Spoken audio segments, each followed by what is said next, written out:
तो दोस्तों, मैं हूं पंकज सिंह। स्टडी सेंटर में आपका स्वागत है। बेसिक मैथमेटिक्स के कुछ एलसीएम और एचसीएफ के कुछ क्वेश्चन आज हम करेंगे, जो तमाम एग्जामों के लिए बहुत इंपॉर्टेंट है। चाहे वो एसएससी हो, आईबीपीएस हो, आर्मी हो, चाहे एनटीपीसी हो, चाहे पटवारी हो, किसी भी एग्जाम के लिए बहुत ही इंपॉर्टेंट है। बेसिक मैथमेटिक्स के हैं। इसके बाद में हम जो ये सीरीज़ है इस कंप्लीट होते हैं, फिर हम क्वेश्चनों की सीरीज़ करेंगे। देखिए,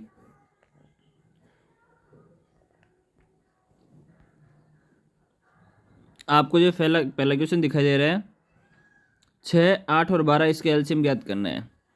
इससे पहले मैंने एक वीडियो डाला था। उस वीडियो में मैंने आपको एलसीएम और एचसीएफ है वो लॉन्ग मेथड से ज्ञात करने के लिए मैंने आपको उसमें समझाया था। लॉन्ग मेथड से अपन नहीं करेंगे, आज हम करेंगे शॉर्ट एकदम शॉर्ट ट्रिक के माध्यम से करेंगे। एचसीएफ और एलसीएम तो हर कोई ज्ञात कर लेता है, ये कोई बड़ी बात नहीं है, लेकिन मैं बता रहा हूँ आपको एकदम शॉर्ट ट्रिक के माध्यम से। देखो, मैंने आपको वहाँ पे बताया था कि एचसीएफ होती है वो छोटी सी छोटी संख्या होती है जिसका भाग जिस संख्याओं का एचसीएफ निकाला जाता है उसमें पूरा पूरा चला जाता है। या उसे अन्य शब्दों में कहें तो एचसीएफ छोटे से छोटा गुणनखंड होता है। क्या होता है? इन संख्याओं का छोटा छोटा गुणनखंड होता है। यही बात एलसीएम पे देखें। एलसीएम है ना, वो बड़ी से बड़ी संख्या होती है जिसमें जिन संख्या को एलसीएम निकाला जाता है उसका भाग पूरा पूरा चला जाता है।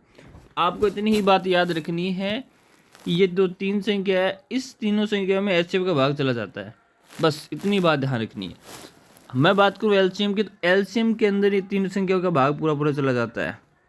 बस ये कॉन्सेप्ट ध्यान रखो, इससे आपके सारे क्वेश्चन हो जाएंगे। अब हमें लॉन्ग मेथड की बजाय ट्रिक से देखना है। तो जो पहला क्वेश्चन है 6, 8, 12 है, इसका एलसीएम निकालना है। एलसीएम निकालने का मतलब हम एलसीएम वो ढूंढेंगे जिसमें इन तीनों का भाग चला जाएगा। अब 6 में 3 का जा रहा है क्या? 6 का जा रहा है, 8 का नहीं जा रहा, 12 का नहीं जा रहा। इस बी वाले ऑप्शन में 8 दे रखा है, इसमें 8 का जा रहा है, 6 का नहीं जा रहा, 12 का नहीं जा रहा, तो इसलिए भी नहीं होगा। इस 12 में 12 का जा रहा है, 6 का जा रहा है, 8 का नहीं जा रहा, तो ये भी नहीं होगा। इस चॉइस में 8 का भी जा रहा है, 6 का भी जा रहा है और 12 का भी जा रहा है, तो ये ऑप्शन नंबर डी हो जाएगा। ठीक है, नेक्स्ट क्वेश्चन देखो। 24 और 36 का में से ज्ञात करना। हम लॉन्ग मेथड से आराम से कर सकते हैं, कोई दिक्कत नहीं है, लेकिन हम क्या करेंगे, कोशिश करेंगे कि हम शॉर्ट ट्रिक के माध्यम से करें, ऑप्शन के अनुसार करें, ताकि हमें हमारा समय कम से कम हमें लगे। ठीक है, 36 और 24 का में से ज्ञात करना। मैंने अभी आपको बताया कि 36 और 24 है, इसका क्या एचसीएफ का भाग पूरा पूरा चला जाएगा। याद रखने ये बात, एचसीएफ का भाग इन दोनों में पूरा पूरा चला जाएगा। ये बात मैंने अभी थोड़ी देर पहले बताई कि एचसीएफ वो छोटी छोटी संख्या होती है जिसका भाग जिन संख्या को एचसीएफ निकाला जाए उसमें पूरा पूरा चला जाता है। अब देखो, 12 का भाग 24 में जाता है, 36 में जाता है। ठीक है, 24 में जाता है, 36 में जाता है, कोई दिक्कत नहीं है, ये भी ऑप्शन हो सकता है। 13 का भाग कहीं जाता है क्या?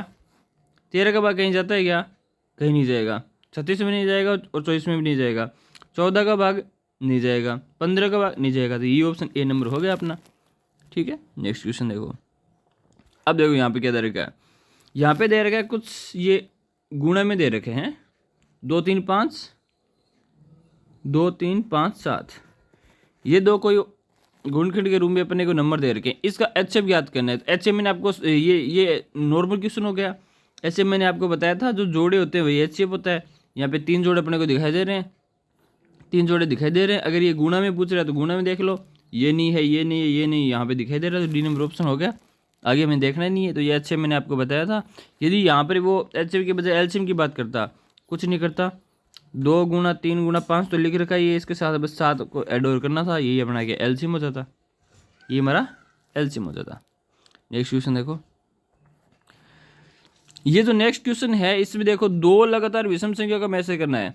अब आपको विषम संख्या का नॉलेज है ही।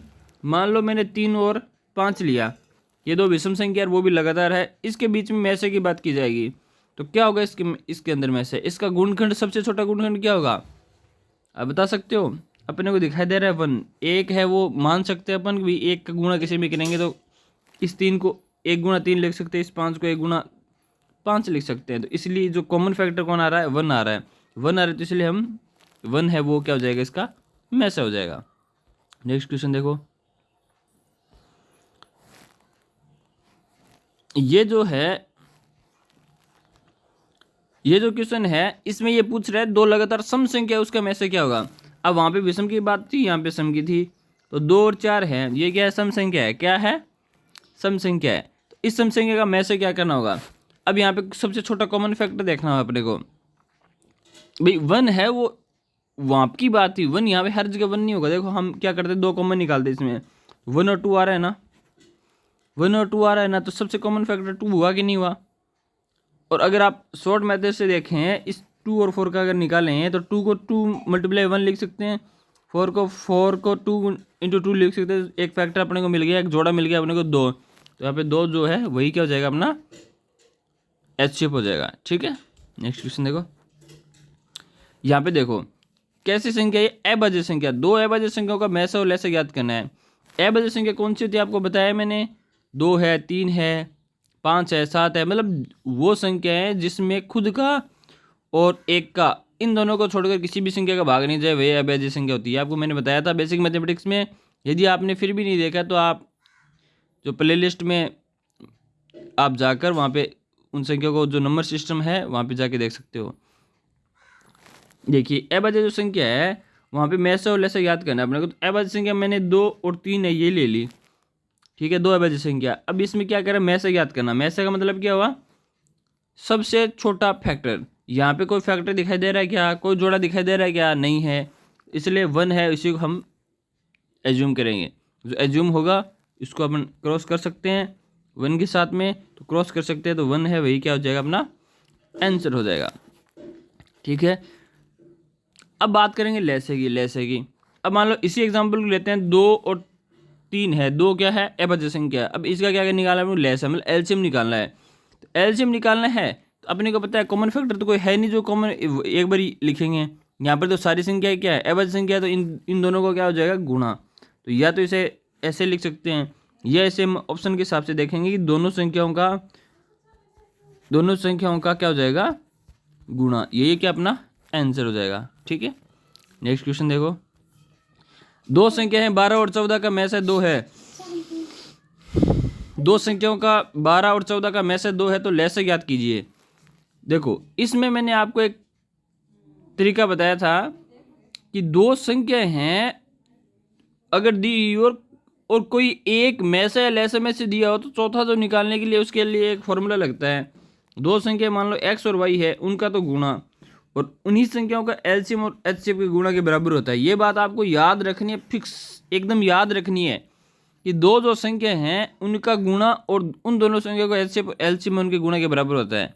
ठीक है, इनमें कोई 3 चीज़ दी होगी, कोई चौथी चीज़ जो भी निकालनी होगी अपन निकाल लेंगे आराम से, कोई दिक्कत नहीं है। देखो यहाँ पे दे रखा है, इसने 12 और 14 2 संख्या दे रखी है। यहाँ पे देखो एचसीएफ 2 दे रखा है, एलसीएम निकालना है। ये 2 जैसे इसके नीचे आएगा तो यहाँ पे 7 आ गया, और 12 संति कितना हो गए 84, कितने हो गई 84। तो एलसीएम का मान क्या जाएगा, कितना आ गया 84 कहाँ दिखाई दे रहा है, 4th ऑप्शन में, ये अपना क्या हो जाएगा आंसर हो जाएगा। ठीक है, तो ये दोस्तों वीडियो कैसा लगा कमेंट सेक्शन में अवश्य बताइए। यदि अच्छा लगे तो इसको लाइक कीजिए, शेयर कीजिए और चैनल को सब्सक्राइब कीजिए। धन्यवाद।